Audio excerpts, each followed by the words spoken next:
नमस्कार दोस्तों, मेरा नाम है देव कमल और आप सभी का एक बार फिर से जॉब जील पे स्वागत। हम लोग संख्या के प्रकारों को डिटेल में पढ़ रहे हैं और आज इस क्रम में हम लोग सम संख्या को भी देखने वाले हैं, जो कि बहुत ही ज़्यादा कन्फ्यूजिंग है।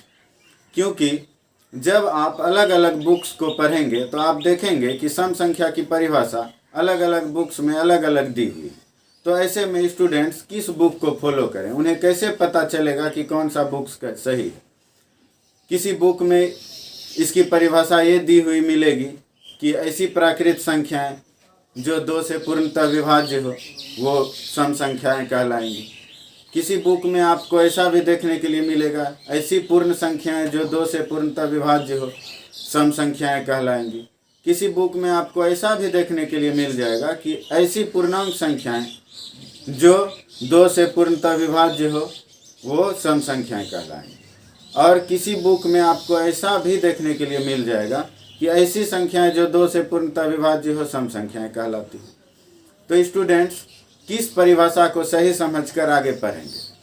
और मैं ये भी नहीं कहता कि इस वीडियो को देखने के बाद आपकी सारी कन्फ्यूजन्स दूर हो जाएंगी, क्योंकि इसमें कुछ संशोधन की ज़रूरत है और जब तक ये संशोधन नहीं होंगी हमारी कन्फ्यूजन दूर नहीं हो सकती।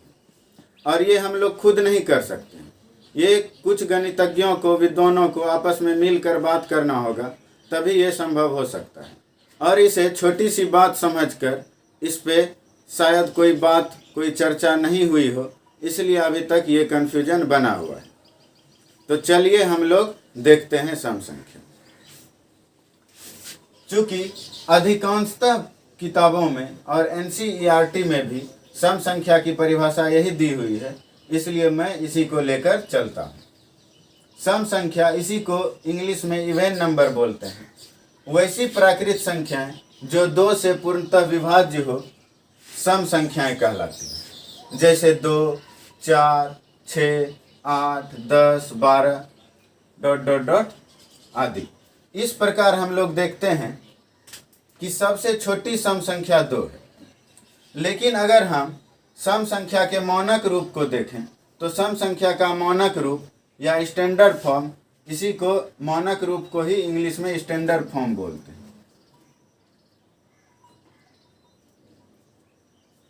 स्टैंडर्ड फॉर्म 2n होता है, जहां n belongs to w, whole number को n होल नंबर को रिप्रेजेंट करता है। मतलब n बराबर 0, 1, 2, 3, 4, 5 ऐसे होगा। तो जब हम लोग n बराबर 0 लेते हैं तब हम लोग देखते हैं कि 2n का वैल्यू 0 आ जाता है। इस प्रकार हम देखते हैं कि 0 भी एक सम संख्या हो जाती है, इसलिए शून्य को भी एक सम संख्या माना गया। लेकिन शून्य सबसे छोटी सम संख्या नहीं है, जबकि -2, -4, -6, -8, -10 आदि ऋणात्मक सम संख्याएं। अब हम लोग सारी परिभाषाओं को लेकर चलते हैं जो अलग अलग बुक्स में दी हुई हैं और किस तरह से उन सभी में कुछ न कुछ कमियां हैं, हम लोग सभी पे बात करते हैं। तो इतना पढ़ने के बाद आप लोगों के मन में पहला क्वेश्चन ये आया होगा कि क्यों ना हम लोग यहाँ पे n बराबर 1 कर दें। इसका मतलब क्या कि n belongs to natural number कर दें, तो ये झंझट ही खत्म हो जाएगा। तब हम लोग n बराबर 1 लेंगे और 2n बराबर 2 आ जाएगा। इस तरह से सबसे छोटी सम संख्या 2 ही रहेगी। लेकिन इसमें क्या होगा कि फिर 0 सम संख्या नहीं रह जाएगी, लेकिन 0 सम संख्या है। तो अब आप लोगों के मन में ये क्वेश्चन आ रहा होगा कि क्यों ना हम लोग परिभाषाओं में ही कुछ चेंज कर दें, प्राकृत संख्या के जगह हम लोग पूर्ण संख्या कर दें, तो देखते हैं क्या होता है। तो वैसी पूर्ण संख्या जो 2 से पूर्णतः विभाज्य हो सम संख्याएं कहलाती हैं। तो यहाँ पे 0 भी पूर्ण संख्या है, तो 0 भी आ जाएगा सम संख्या में। और अगर 0 सम संख्या में आ जाएगा तो सबसे छोटी सम संख्या हम लोगों को 0 लेना होगा। और इस तरह से स्टैंडर्ड फॉर्म भी सही है। लेकिन अब एक क्वेश्चन अराइज होता है और कई एग्जामों में पूछा गया है प्रथम n सम संख्याओं का योग क्या होगा। तो अगर हम लोग प्रथम n सम संख्याओं के योग में पहली सम संख्या 0 लेकर चलें, यानी सबसे छोटी सम संख्या 0 लेकर चलें, तो हमारा आंसर गलत हो जाएगा।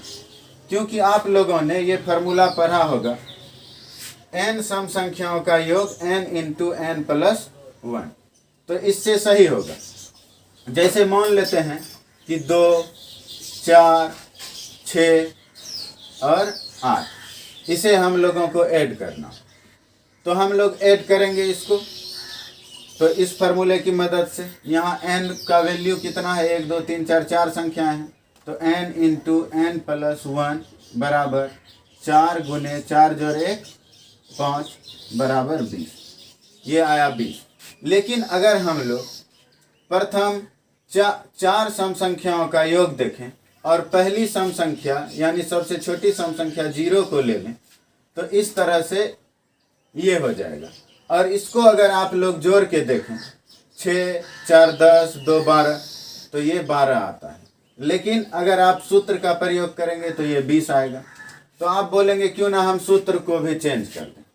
तो बात घुमा फिरा कर वहीं आ जाती है कि इसमें संशोधन की ज़रूरत है। तो हम लोग किसी भी तरह से चलेंगे तो ये कन्फ्यूजन बना रहेगा। लेकिन ये कब होगा नहीं होगा, इस पे कब संशोधन होगा, ये हम लोग नहीं जानते हैं। तो हम लोग कुछ न कुछ लेकर चलते हैं। तो हम लोग यही लेकर चलते हैं कि वैसी प्राकृत संख्या जो 2 से पूर्णतः विभाज्य हो, सम संख्याएं कहलाएंगी। और इस तरह से सबसे छोटी सम संख्या 2 है। और इसके स्टैंडर्ड रूप को अगर हम लोग देखें तो 0 भी एक सम संख्या होती है, इसलिए 0 को भी एक सम संख्या माना गया है। लेकिन ध्यान रखेंगे कि सबसे छोटी सम संख्या 0 नहीं 2 को लेंगे, क्योंकि अगर 2 को सबसे छोटी संख्या नहीं लेंगे तो फिर इस क्वेश्चन में आप लोग गलती कर बैठेंगे। क्योंकि अगर आपसे पूछा जाएगा n सम संख्याओं का योग क्या होगा, तो आप लोग अगर 0 को लेकर चलेंगे तो वो गलत हो जाएगा। तो वहाँ आप लोगों को पहली सम संख्या 2 को लेनी है। तो इस तरह से हम लोगों ने देखा कि सम संख्या वाकई में बहुत ही कन्फ्यूजिंग है। और जब तक इस पे कोई काम नहीं होता है तो हम लोग इसी को लेकर आगे की पढ़ाई करेंगे। लोग सम संख्याओं पर आधारित कुछ प्रश्नों को देखते हैं। पहले हम लोग इन 4 फार्मूलों को देख लेते हैं। जैसे है प्रथम n सम संख्याओं का योग क्या होगा। तो आपको पता है कि पहली सम संख्या 2 होती है और उसके बाद 4 6, इस तरह से अंतिम सम संख्या जो भी होगी वो n का 2 गुना होगा। जैसे आप लोग देखिए कि मान लीजिए मैं बोलता हूँ कि प्रथम 3 सम संख्याओं का योग निकालना है, तो आप लोग 2 जोड़ 4 जोड़ 6 करेंगे। तो ये यहाँ पे अंतिम सम संख्या है, अंतिम सम संख्या है। अब देखिए आप लोग ये 2n है, यानी यहाँ n कितना है, 1 2 3, तो n बराबर यहाँ पे है 3 और 2n बराबर क्या हो जाएगा, 2 गुने 3 बराबर 6 और यहाँ पे 6 है। इसी तरह से अंतिम सम संख्या हमेशा जितनी भी सम संख्या होगी उसका 2 गुना होगा। तो यहाँ पे n सम संख्याएं हैं, तो इसलिए अंतिम सम संख्या n का 2 गुना 2n है। अब हम लोगों ने पढ़ा था कि अगर कोई ऐसा सीरीज हो जिसका कॉमन डिफरेंस इक्वल हो, तो हम लोग संख्याओं का योग निकालने के लिए पहले और लास्ट वाले को जोड़ के 2 से भाग देते थे और संख्याओं की कुल संख्या से गुना करते थे। ऐसा इसमें भी करके देखिए। पहला क्या है, 2 है, अंतिम क्या है, 2n है, इसमें 2 से भाग देते हैं और संख्याओं की कुल संख्या कितनी है, n है, तो इसमें n से गुना करते हैं। तो आप लोग देखेंगे कि यहाँ पे 2 कॉमन आ गया,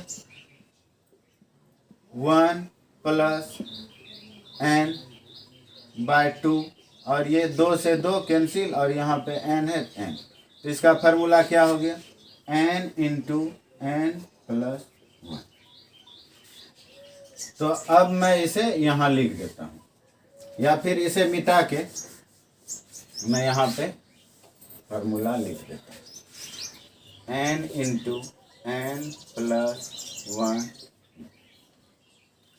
इसे आप Sn वाले फार्मूले पे भी बिठा के कर सकते हैं, n/2 2a plus n-1 into D. अब हम लोग प्रथम n सम संख्याओं का औसत देखते हैं। इसी तरह से इसमें भी क्या होगा, पहला सम संख्या 2, फिर 4, फिर इसी तरह से अंतिम सम संख्या क्या हो जाएगा 2n, और इसमें n से अगर भाग दे देंगे तो यही औसत हो जाएगा। योग क्या आया था, n इंटू n प्लस 1, और अगर हम लोग इसमें n से भाग दे देते हैं तो क्या आ जाएगा n प्लस 1। तो इसे मिटा के मैं n प्लस 1 लिख देता हूँ, n प्लस 1।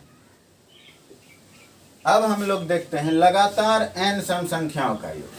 यहाँ था प्रथम n सम संख्याओं का योग। इसका मतलब क्या था कि ये सम संख्याएं 2 से ही शुरू होंगी, लेकिन लगातार n सम संख्याओं का योग, यहाँ ये नहीं पता है कि सम संख्याएं कहाँ से शुरू होंगी। जैसे हो सकता है सम संख्या 10 से शुरू हो जाए, 10 जोड़ 12 जोड़ 14 इस तरह से दिया हुआ हो, या फिर सम 24 से शुरू हो जाए, 24 जोड़ 26 जोड़ 28 जोड़ 30 इसी तरह से जोड़ 100 तक दिया हुआ हो। तो इसको हम लोग इस फार्मूले की मदद से भी कर सकते हैं, लेकिन इसको और आसान बनाने के लिए हम लोग ऐसे करेंगे। अगर ये दिया हुआ हो लगातार n सम संख्याओं का योग, तो आप लोग इस फार्मूले का यूज करेंगे, n into a plus n-1। आपको पता है n संख्याओं की संख्या है और a पहली संख्या है, जहां a बराबर प्रथम संख्या या प्रथम सम संख्या, प्रथम सम। इसी तरह से अगर इसका औसत देखेंगे तो हो जाएगा a प्लस n-1, जहां a बराबर प्रथम सम संख्या और n सम संख्याओं की कुल संख्या। n भी लिख देता हूं, क्या हो जाएगा, सम संख्याओं की कुल संख्या, कुल संख्या। अब जो है इसे आप लोग कैसे निकाल सकते हैं। आपको मैंने पढ़ाया था कि Sn बराबर होता है n/2 into 2a plus n-1 into D. n/2 2a plus n-1 into D का वैल्यू होगा यहाँ पे 2। अब इसको हम लोग गुना करते हैं, n/2 2a प्लस 2n-2। यहाँ से अगर हम लोग 2 को कॉमन ले लें तो क्या हो जाएगा, n/2 into 2a plus n-1, और ये 2 से 2 कट जाएगा, तो n into a plus n-1। अगर औसत देखना है तो फिर इसी में n से भाग देना होगा संख्याओं की कुल संख्या, तो वो औसत आ जाएगा। तो इस तरह से आप लोग इसे याद रखकर इन सवालों को कर सकते हैं। और ये फार्मूला कैसे आया, या फिर Tn बराबर a plus n-1 into D कैसे आया, इसी से आप लोग n को निकाल सकते हैं। n बराबर Tn minus a by D plus 1। ये कैसे आया, तो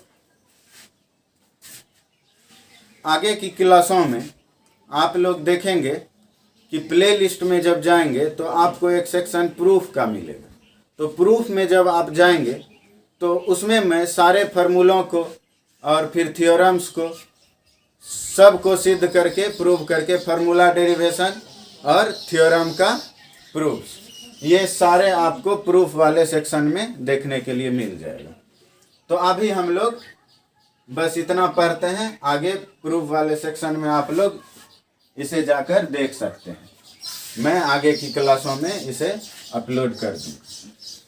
अब हम लोग एग्जाम्पल्स को बनाना शुरू करते हैं। पहला क्या है, प्रथम 20 सम संख्याओं का योग क्या होगा। तो फार्मूला क्या होता है, n इंटू एन प्लस 1। तो यहाँ n की जगह पे है 20, तो 20 गुने 20 जोड़ 1, 20 जोड़ 1 बराबर 20 गुने 21, 21 दूना 42, 420। यही आंसर हो जाएगा। फिर है प्रथम 20 सम संख्याओं का औसत क्या होगा। तो औसत क्या है, n प्लस 1। तो 20 प्लस 1 बराबर 21। फिर है कि 20 जोड़ 22 जोड़ 24 यहाँ 60 तक क्या होगा। तो हम लोगों ने पढ़ा है कि ये लगातार सम संख्या है, लगातार n सम संख्याओं का योग क्या होगा।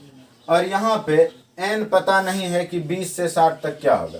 तो आप n को कई तरीकों से निकाल सकते हैं। जैसे अभी मैंने n बराबर बताया था कि आप लोग tn minus a by d plus 1 की मदद से n का वैल्यू निकाल सकते हैं। tn हमें पता है कि अंतिम पद होता था, तो यहाँ पे अंतिम पद 60 है। a हमारा प्रथम पद होता था, तो प्रथम पद 20 है। और सम संख्याओं का योग है, कॉमन डिफरेंस d 2 है, और इसमें 1 जोड़ देते हैं। 60 घटा 20 40 बटे 2 जोड़ 1, ये 20 बार में 20 जोड़ 1 21। तो यहाँ पे हमारा n बराबर क्या आ गया, इसमें n बराबर आ गया 21। अब आप लोग फार्मूले को यूज करके इस क्वेश्चन को सॉल्व कर सकते हैं। क्या है formula, n into a plus n minus 1। n कितना आया 21, a क्या है 20 है, n 21 है और इसमें 1 घटा देते हैं।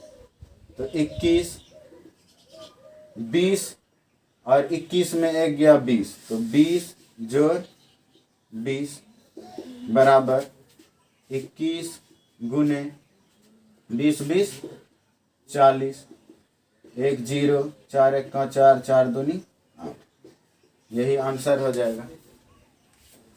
अब आप लोग देखेंगे एक क्वेश्चन है कि लगातार 15 सम संख्याओं का योग क्या होगा यदि पहली संख्या 30 दी हुई है।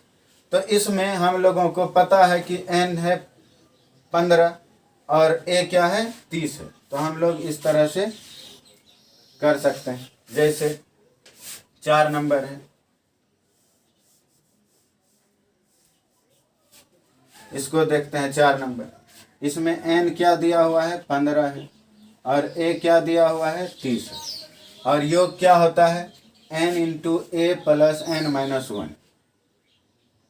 n into a plus n minus 1।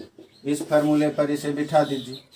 n का वैल्यू क्या है 15 है, a क्या है 30 है, n 15 घटा 1, 15 30 जोड़ 14, 15 30 14 44,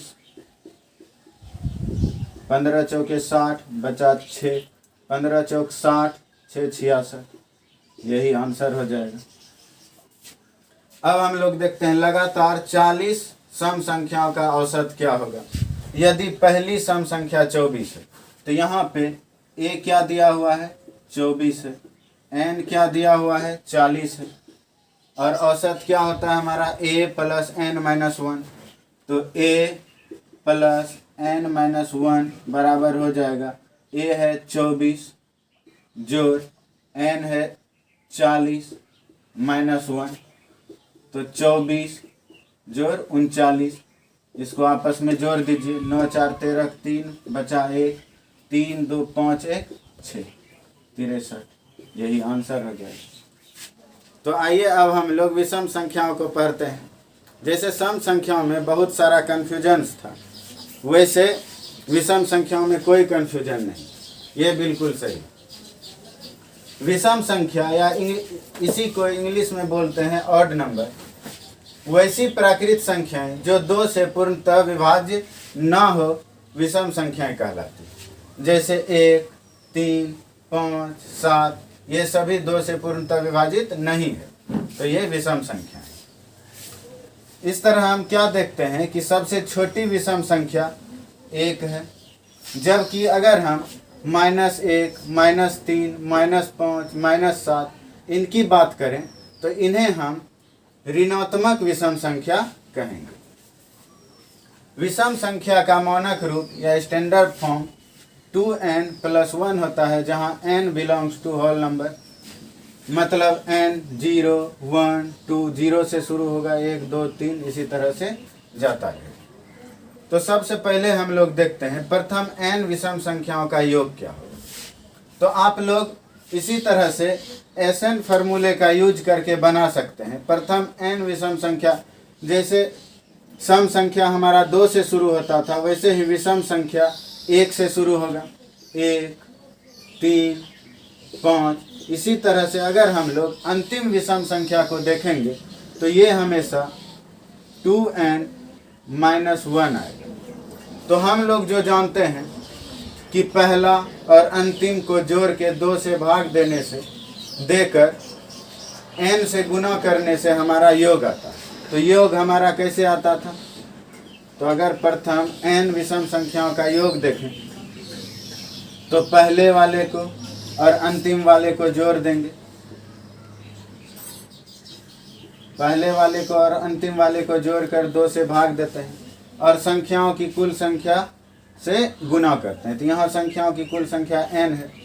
अब इसको अगर आप सॉल्व करेंगे तो ये 1 और 1 कट जाएगा, फिर 2n/2 इंटू n, तो ये 2 से 2 कट जाएगा और n इंटू n, n²। तो इस तरह से हमारा फार्मूला बन जाएगा। या फिर आप SN फार्मूले का यूज करके भी इसे बना सकते हैं। जैसे SN बराबर क्या होता है?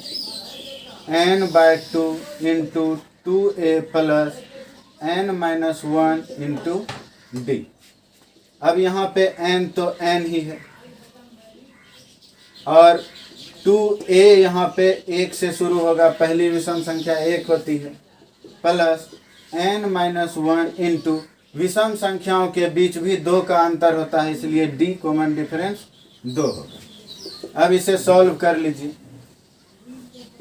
n/2 2 गुना 1 2 जोड़ 2n-2, ये 2 और ये 2 कट जाएगा और फिर आप इसे गुना करेंगे तो ये 2 भी कट जाएगा। तो इस तरह से n² हमारा आंसर आ जाएगा। तो आप SN फार्मूले का यूज करके भी बना सकते हैं या ऐसे भी बना सकते हैं। इसी तरह से जब हम लोग औसत निकालते हैं तो योग में संख्याओं की कुल संख्या से भाग देते हैं।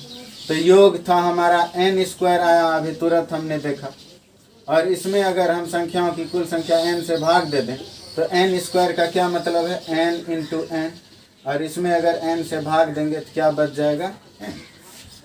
इसी तरह से आप लोग लगातार n विषम संख्याओं का योग भी ले सकते हैं। तो SN फार्मूले से अगर लगातार, SN फार्मूला क्या है? n/2 into 2a plus n-1 into d। यहाँ पे n तो n ही है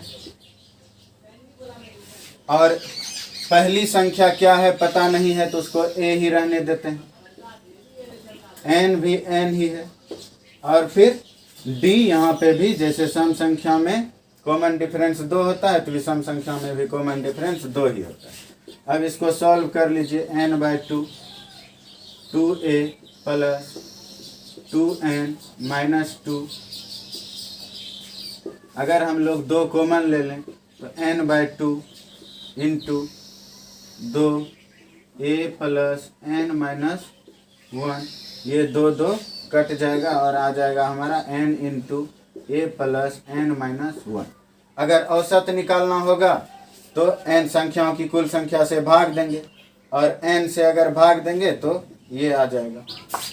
तो आइए अब हम लोग इन क्वेश्चंस को देखते हैं। जैसे पहला है प्रथम 25 विषम संख्याओं का योग क्या।